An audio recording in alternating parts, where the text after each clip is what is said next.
Vous avez dormi 8 heures mais avez toujours l'impression de traîner toute la journée. Ça vous dit quelque chose? La fatigue n'est pas toujours une question d'épuisement physique. Beaucoup de gens confondent l'épuisement émotionnel avec une simple fatigue, négligeant les racines psychologiques plus profondes de leur burn-out. Contrairement à la fatigue physique que le repos peut soulager, l'épuisement émotionnel persiste, sapant la motivation et la clarté même lorsque le corps est bien reposé. Cet article explore les fondements psychologiques du burn-out, distingue la fatigue physique de l'épuisement émotionnel, et propose un guide pratique pour l'autorégulation émotionnelle. En comprenant ces nuances, nous pouvons mieux identifier les véritables sources de notre épuisement et cultiver une énergie durable pour l'esprit et le corps. Le burn-out représente une désintégration profonde de nos ressources psychologiques face à des demandes incessantes. L'American Psychological Association le décrit comme un état d'épuisement émotionnel qui altère le fonctionnement, tandis que l'Organisation mondiale de la santé le classe spécifiquement comme un phénomène professionnel résultant d'un stress professionnel mal géré. Cependant, la compréhension moderne reconnaît que le burn-out s'étend bien au-delà des sphères professionnelles, infiltrant les rôles d'aidant, la parentalité et même les relations personnelles. Les 3 dimensions du Maslach Burnout Inventory révèlent la complexité de cette condition. L'épuisement émotionnel va au-delà de la fatigue ordinaire, c'est un drainage complet des réserves émotionnelles ou même de petites demandes semblent accablantes. La dépersonnalisation se manifeste par un retrait psychologique, où les individus développent une attitude cynique ou détachée comme mécanisme de protection. La réduction de l'accomplissement personnel crée une autoperception paralysante d'incompétence, où les réalisations passées semblent dénuées de sens et les efforts futurs, futiles. L'étiologie du burn-out est multifactorielle. Le stress professionnel chronique est le coupable le plus visible, mais cache souvent des problèmes systémiques plus profonds comme le manque d'autonomie ou des traitements injustes. Le travail émotionnel, l'obligation de gérer et d'afficher des émotions spécifiques dans le cadre de son rôle, crée une tension particulière pour les soignants, les enseignants et les professionnels des services. Les cultures de travail modernes qui glorifient la disponibilité constante et brouillent les frontières entre vie professionnelle et personnelle exacerbent ces pressions. L'accumulation de traumatismes présente une autre dimension, surtout dans les professions d'aide où le stress traumatique secondaire s'ajoute aux pressions quotidiennes. La nature insidieuse du burn-out réside dans son apparition progressive. Au moment où les symptômes deviennent handicapants, le tribut psychologique est souvent considérable. La fatigue physique opère dans l'économie simple de dépenses et de restauration d'énergie du corps. Quand nous repoussons nos limites physiques par l'exercice, le travail ou le manque de sommeil, notre corps répond par des signaux prévisibles, douleurs musculaires, lourdeur physique ou somnolence. Ces symptômes servent d'indicateurs biologiques clairs qui répondent de manière fiable au repos, à la nutrition et aux périodes de récupération. Le système de feedback du corps est relativement transparent. Nous pouvons retracer la fatigue physique à des activités spécifiques et observer une amélioration avec des soins appropriés. L'épuisement émotionnel existe dans un domaine plus complexe de l'expérience humaine. Il émerge d'un effort psychologique soutenu, gérer des relations difficiles, réprimer des émotions ou endurer un stress chronique.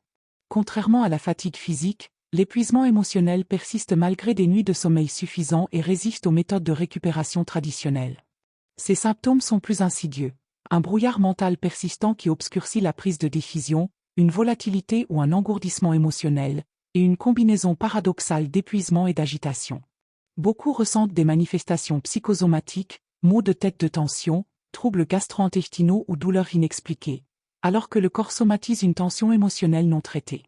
Le marqueur le plus révélateur est l'accablement disproportionné face à des tâches mineures qui ne posaient auparavant aucun défi. La confusion entre ces états crée un angle mort diagnostique dangereux.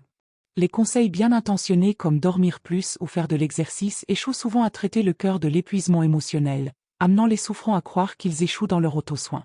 Cette méprise peut retarder une intervention appropriée, permettant à l'épuisement émotionnel de s'approfondir.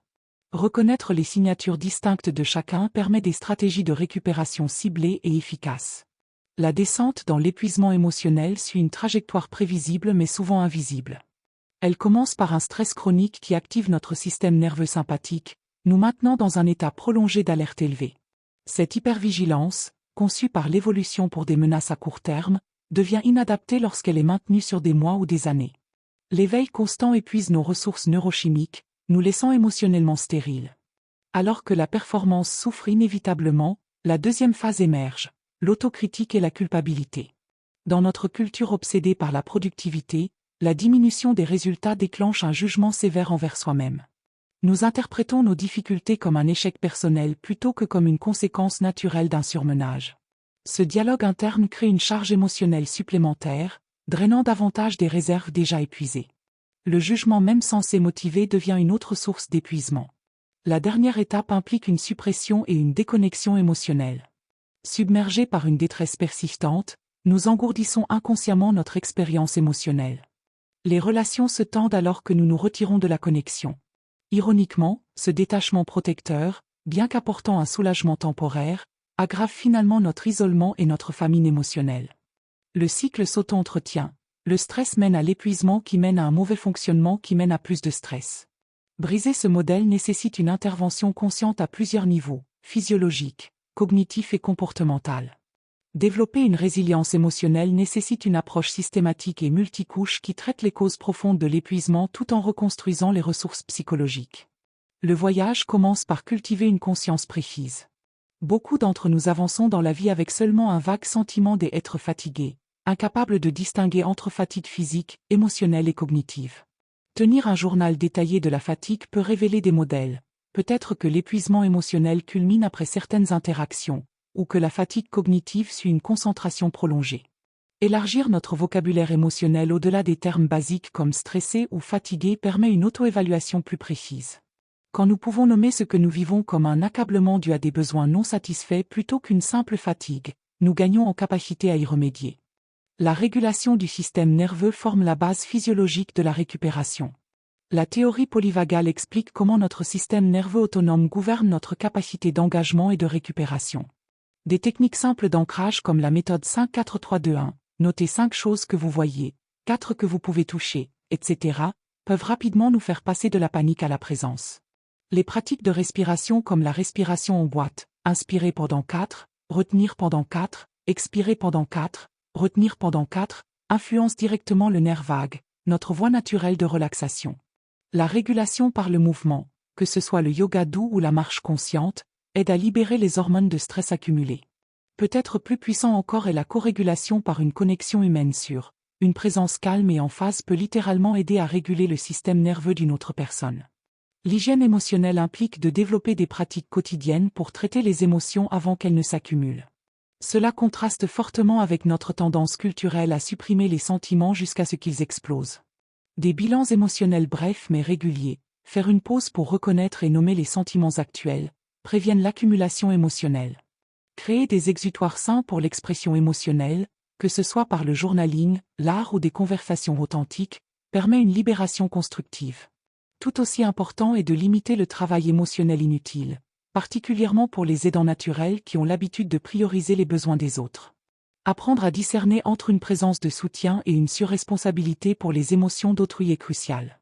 Reconstruire le sens et la connexion aborde la dimension existentielle du burn-out. Quand on est émotionnellement épuisé, les activités qui apportaient autrefois de la joie semblent vides. Se reconnecter aux valeurs fondamentales, pas seulement aux réalisations professionnelles mais aux idéaux personnels comme la créativité ou la connexion, fournit une ancre. Des pauses axées sur le but qui s'alignent sur ces valeurs, comme une immersion dans la nature pour quelqu'un qui valorise le développement durable, s'avèrent plus réparatrices qu'un défilement passif. Cultiver intentionnellement des micro-moments de joie à travers des passe-temps, la beauté ou la nouveauté recable notre capacité au plaisir. L'architecture du mode de vie implique de concevoir des rythmes durables plutôt que des systèmes rigides.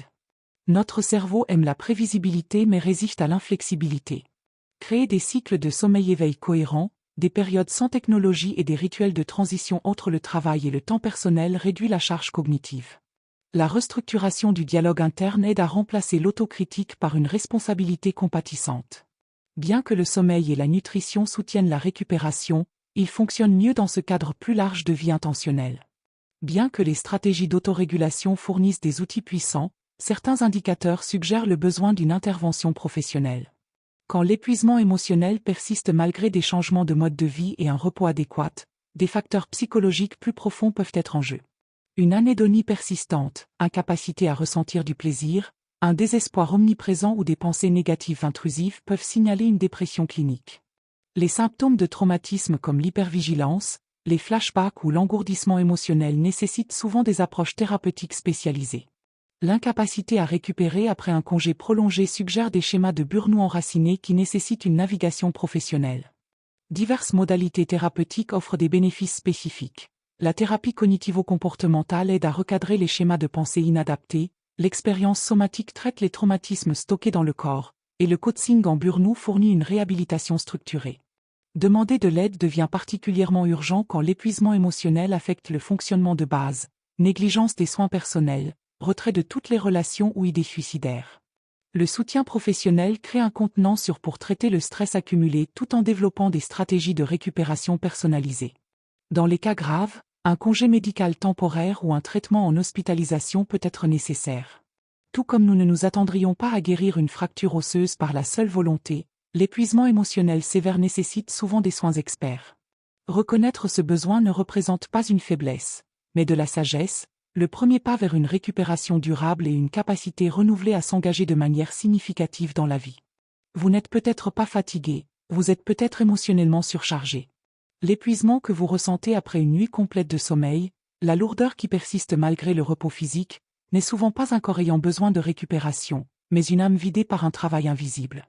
Le burn-out et l'épuisement émotionnel ne peuvent être guéris par le sommeil seul car ils ne sont pas des échecs du corps, ce sont les cris de l'esprit, du cœur et du système nerveux.